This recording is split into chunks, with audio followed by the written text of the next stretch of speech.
Good evening. The news summary for this Tuesday, 14th March. The healthcare agency has again expressed concern on the number of syphilis cases in the country this year. The death of a baby has also been recorded due to syphilis infection. Since January this year, 54 cases were recorded, 19 women and 35 men. Health authorities say the figure is alarming. Last year, 71 cases of syphilis were recorded. The government has guaranteed a loan of 12,650,000 rupees contracted by the 2020 Development Company. This sum will be used to cover the cost of surveying several plots of land, to finance operations and to repay certain debts of this company. It was last July that the 2020 Development Company asked the government to guarantee it a loan from the Nouveau Bank. The company must repay the loan within 3 years. The first 12 months will be a grace period during which only interest will be paid. The monthly repayment of the will be just over 650 rupees. 2020 Development Seychelles Limited was created in 2010 to carry out a variety of infrastructure development and land cleanliness projects, mainly on the island reclaimed from the sea, Ile Soleil. We made a request through the Ministry of Entrepreneurship and Investment for us to receive financial assistance to clear out some long-standing liabilities, which when the current board was appointed in August 2021, we realized that there are certain debts that had not been paid, okay? And although it took us some time to have this materialized, as we had to get a guarantee from the Ministry of Finance, finally it went through, and I'm pleased to say that we have been able to secure the loan, and now we have been able to pay some of the outstanding liabilities, which included payment to the contractors, SLTA, and now we have tax which has not been paid by the company for quite a while, and unfortunately, despite negotiation, we have not been able to have this waived.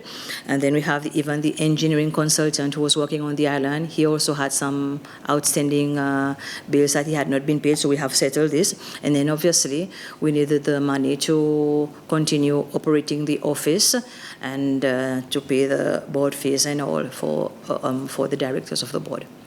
It is guaranteed for 3 years with a 12-month grace period. During that time, the grace period, 2020 Development Limited Company will have to serve interest. The interest rate is currently at 6%, which is 0.5% below the prime lending rate. And the facility, 2020 Development will have to pay about 560,000 per month for the facility. And the government has fully guaranteed the facility, which upon our analysis is feasible to our current framework. 10 children with certain disabilities have today received their strollers. These strollers will help them to move around with the help of their parents or carers.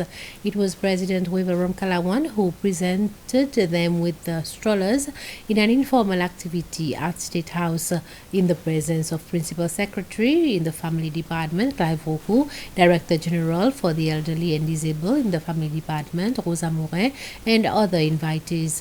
Mr. Roku says the strollers cost the Family Department almost 150,000 rupees.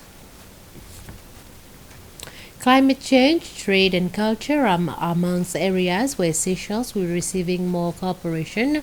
This was said during discussions between the new ambassador of Philippines to Seychelles, Marie-Charlotte Gitan, and the new High Commissioner of Canada to Seychelles with President Weverom Kalawan this morning at State House. Maritime security and education are other areas where Seychelles will be receiving cooperation. They also met with Vice President Ahmed Afif, where they reinforced what they discussed with the President, adding ICT also as an area of cooperation.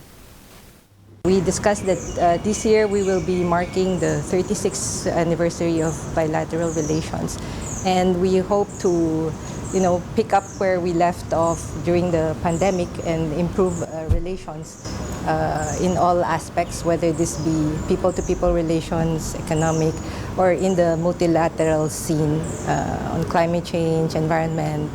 As you know, we have around, well, depending on the estimates, around 400 Filipinos in Seychelles who contribute positively to the development of Seychelles. And we discussed all aspects of cooperation. One area will be on increasing our two-way trade and investment. That'll be something that I'd like to do during my mandate. And I'd like to also continue to build on the great work we're doing on maritime security. I did talk to the Vice President as well about Canada's strength in ICT. Our areas of interest are education, information communications technology, and clean technologies. And so I did talk to him a little bit about ICT. Seychelles Parks and Garden Authority, in collaboration with the GEF UNDP Regional Tourist Project, a Global Environment Facility, United Nations Development Program, has organized an ArcGIS training for the SPGA staff and other partners they work closely with, that is the Department of Agriculture, the Ministry of Lands and Houses, and the Seychelles Fishing Authority. ArcGIS is a geographical information system software that allows handling and analyzing geographic information by visualizing geographic statistics through layer building maps like climate data and or trade flows. The training was conducted by representatives of the College of Earl based in South Africa. All the participants were at their respective workplace to follow the session online. This training will go on for 5 days.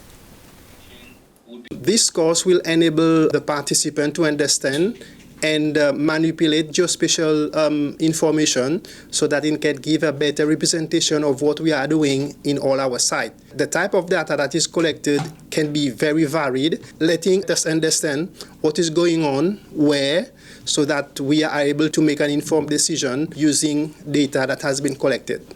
On the 9th of this month, a total of 18 Seychelles students completed their final year successfully to receive the bachelor's degree in a ceremony held at the Shannon College, which was also attended by the Minister for Foreign Affairs and Tourism, Sylvestre Radigonde, and the Director of the Seychelles Tourism Academy, Terence Max. Due to the COVID-19 restrictions, 8 of the students from the 9th cohort had to do the first part of the one-year program online. Despite the challenges of having to follow the course at different time zones and having to remain focused on the program delivery, they surmounted the challenges to complete the rest of the program at Shannon College successfully. Maritime security and development in the future of Seychelles, agriculture, aquaculture were amongst the main points of conversation during a courtesy call by Japan's ambassador to Seychelles, Ken Okaniwa, to the Speaker of the National Assembly, Roger Mancienne. A press communique says Ambassador Okinawa emphasized that development of the industry, for example, fish farming, would be an excellent way to renew the friendship between Seychelles and Japan and provide new avenues for investment. During the discussions, Speaker Mancienne noted that improved air links would be an excellent addition to the Seychelles-Japan relationship, and that increased training amongst both the population would be a benefit to all. Mr. Mancienne also met the UN Residence Coordinator for Mauritius and Seychelles, Lisa Singh. The discussion centered on taking a Seychelles approach to solving problems such as food security, climate resilience, and motivating Seychellois youth to take up employment in more advanced and developing industries. That's the end of this news summary. Join me at 8 for the news bulletin in Creole. Until then, have a pleasant evening.